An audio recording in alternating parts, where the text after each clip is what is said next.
Bismillahirrahmanirrahim. Assalamualaikum warahmatullahi wabarakatuh. Di sini kami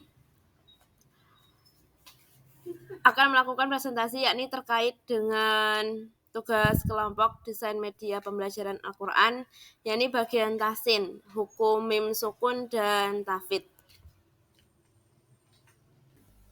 Anggota kelompok kami yang terdiri dari Irfatul Muflihah, G100.2005, kemudian Dwi Yulianti, G100.2008, ada Poppy Devina Putri, G100.2061, Rohma Syarifah Azahra, G100.2039, dan Munaya Sofa, G100.2053.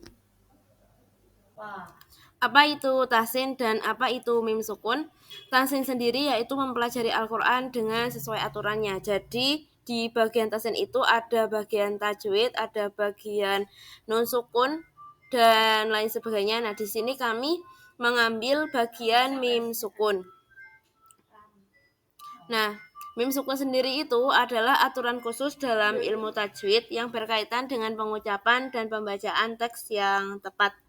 Jadi di mana mim sukun itu ada bagian-bagiannya juga. Sama seperti bagian nun sukun, tapi untuk nun sukun sendiri itu bagiannya itu menjadi lebih banyak, jadi terbagi menjadi lebih banyak. Mim sukun, sebagian besar hukum bacaan Al-Quran biasanya melibatkan nun sukun. Di samping itu ada hukum bacaan Al-Quran yang melibatkan mim sukun atau hukum mim sukun. Hukum mim sukun terjadi apabila mim sendiri itu diikuti huruf sukun diikuti huruf hijaiyah. Jadi mim sukun itu setelah huruf mim sukun itu setelahnya itu ada huruf hijaiyah. Jadi itu banyak hurufnya juga. Pembagian mim sukun. Mim sukun sendiri terbagi menjadi 3 bagian, yakni ada ifa syafawi, idhar syafawi, dan idgham mutamatsilain. Untuk idgham mutamatsilain itu seperti hukum bagian-bagian dari iqdham mimi. Selanjutnya yakni di bagian ifa syafawi. Yang pertama, ifa syafawi itu jadi di mana hukum mim mati yang apabila bertemu dengan huruf ba. Nah, itu dibacanya itu dengan samar-samar dan sedikit didengungkan. Jadi ditahan 2-3 harokat. Nah, contohnya itu terdapat dalam Quran surah Al-Alaq ayat 14 yang berbunyi Alam ya'lam bi annallaha yara. Sebenarnya banyak juga di Al-Quran yang mengandung hukum bacaan ini. Selanjutnya yakni ada idgham mutamatsilain. Idgham mutamatsilain juga bisa disebut dengan idgham mimi. Mutamatsilain sendiri itu artinya itu di mana huruf tersebut bertemu dengan kembarannya. Jadi huruf tersebut bertemu dengan huruf yang sama. Nah, di sini mim sukun itu bertemu dengan huruf mim yang di mana mempunyai harokat. Nah, contohnya itu terdapat dalam Quran surah Al-Imran ayat 24 yang berbunyi ayyamam ma'dudat. Selanjutnya ada izhar syafawi. Suatu bacaan dihukumi izhar syafawi apabila mim mati bertemu dengan selain huruf ba dan mim. Nah, pembacaannya harus jelas tanpa ada guna tambahan. Kemudian posisi bibir harus dirapatkan dengan sempurna, terutama ketika bertemu huruf fa dan waw. Contohnya terdapat dalam Quran surah Al-Ma'un ayat 6, A'udzu billahi minasyaitonir rajim. Alladzina hum yura'un. Nah, itu pada kata hum yura'un. Pada hum yura, nah itu dihukumi bacaan izhar syafawi karena ada mim mati bertemu dengan huruf ya. Selanjutnya kita masuk ke bagian tahfidz. Nah, yang pertama kita harus kenal dulu nih, sebenarnya apa sih tahfidz itu? Nah, tahfidz adalah istilah yang berasal dari kata hafidhu yahfadhu hifdzan, yang berarti menghafal. Jadi tahfidz di sini tuh artinya adalah menghafal atau tindakan seseorang untuk berusaha meresapkan ke dalam pikirannya agar selalu ingat. Nah, tahfidz juga di sini merupakan istilah yang dikenal sebagai program menghafal Al-Quran. Nah, ternyata dalam menghafalkan Al-Quran itu ada beberapa metodenya. Yang pertama ada metode wahdah, ada metode kitabah, ada metode sima', ada metode jama', ada metode talaqi, ada metode murojaah, ada metode tafsir, ada metode tajwid, dan metode gabungan. Metode pertama yang akan kita bahas adalah metode wahdah. Nah, sebenarnya apa sih metode wahdah ini? Jadi metode wahdah adalah menghafal satu persatu terhadap ayat-ayat yang hendak dihafalkannya. Jadi contohnya adalah ketika teman-teman ingin menghafal Quran Surah An-Naba ayat 1 sampai 40.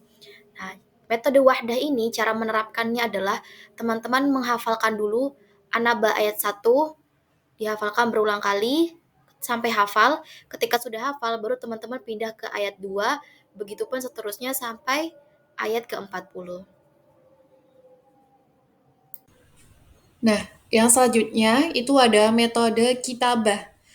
Apa itu metode kitabah? Metode kitabah adalah cara menghafal dengan menulis ayat-ayat yang akan dihafalkan pada secari kertas yang telah disediakan terlebih dahulu. Misalnya kita ingin menghafalkan surah Al-Mulk gitu. Nah, kita menyiapkan kertas terlebih dahulu, kemudian di kertas itu kita tuliskan ayat yang kita hafalkan, misal ayat 1 sampai 5 Al-Mulk. Nah, di situ kita menuliskan ayat Al-Mulk 1 sampai 5 dan mulai kita hafalkan seperti itu. Kemudian ada metode Simai. Nah, metode Simai ini biasa dikenal dengan metode tasmi' atau metode tasmi' ini metode yang menghafal dengan cara mendengarkan suatu bacaan untuk dihafalkan. Nah, biasanya dilakukan dengan cara seperti murid memperdengarkan hafalannya ke depan guru atau disebut dengan setor hafalan. Nah, ada dua cara dalam metode Simai ini, yaitu mendengarkan langsung dari guru yang membimbing dan mengajar serta merekam terlebih dahulu ayat-ayat yang akan dihafalkan ke dalam pita kaset sesuai dengan kebutuhan dan secara seksama mengikuti secara perlahan-lahan. Baik, dalam menghafal Al-Quran, metode selanjutnya yaitu metode jama'.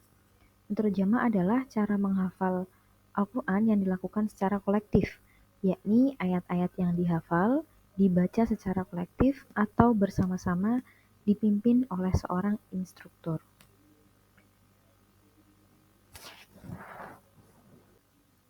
Selanjutnya yaitu metode talaki. Talaki berasal dari kata lakia yang berarti berjumpa. Maksudnya adalah bertemunya antara murid dengan guru. Maksud metode talaki dalam tahfidz adalah menyetorkan atau memperdengarkan hafalan yang baru dihafalkan kepada seorang guru atau instruktur. Proses talaki ini dilakukan untuk mengetahui hasil hafalan seorang hafiz dan mendapatkan bimbingan seperlunya. Metode ini adalah metode pertama yang dilakukan Rasul dalam mengajarkan Al-Quran kepada para sahabat. Ada dua bentuk metode audio atau talaki, yaitu siswa mendengarkan ayat-ayat yang akan dihafal dari bacaan guru, dan pada era sekarang, peran guru dapat digantikan dengan cara mendengarkan murotal syekh yang telah direkam dalam CD atau program Quran Player. Metode menghafal Selanjutnya adalah yakni metode ada tafsir. metode Metode murojaah tafsir adalah atau menghafal pengulangan Al-Quran hafalan. dengan mengkaji tafsirnya, Teknisnya sangat baik banyak secara sekali, sendiri maupun bisa melalui dilakukan guru. sendiri dengan merekam Hal ini atau sangat memegang membantu Al-Quran di menghafal tangan, atau bisa memperkuat juga hafalan, dengan berpasangan. terutama bila surat Metode atau ini ayat sangat tersebut berguna dalam bentuk untuk kisah. memperkuat hafalan yang telah kita hafal. Selanjutnya metode tajwid.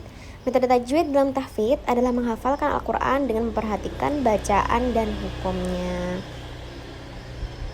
Selanjutnya metode gabungan, yakni metode gabungan dilakukan dengan dua atau lebih metode, misalnya metode wahdah dengan khitabah dan Baik, lain jadi sebagainya. kesimpulannya adalah untuk materi tahsin terdapat hukum mim sukun terjadi apabila bertemu atau diikuti oleh mim sukun salah satu huruf hijaiyah. Ada 3 bentuk, yakni ikhfa syafawi, idhar syafawi, dan idgham mutamasilan. Kemudian untuk yang materi tahfidz, kesimpulannya adalah beberapa metode menghafal Quran. Ada metode wahdah, metode kitabah, metode simai, metode jamak, metode talaki, metode murojaah, metode tafsir, metode tajwid, dan terakhir metode gabungan.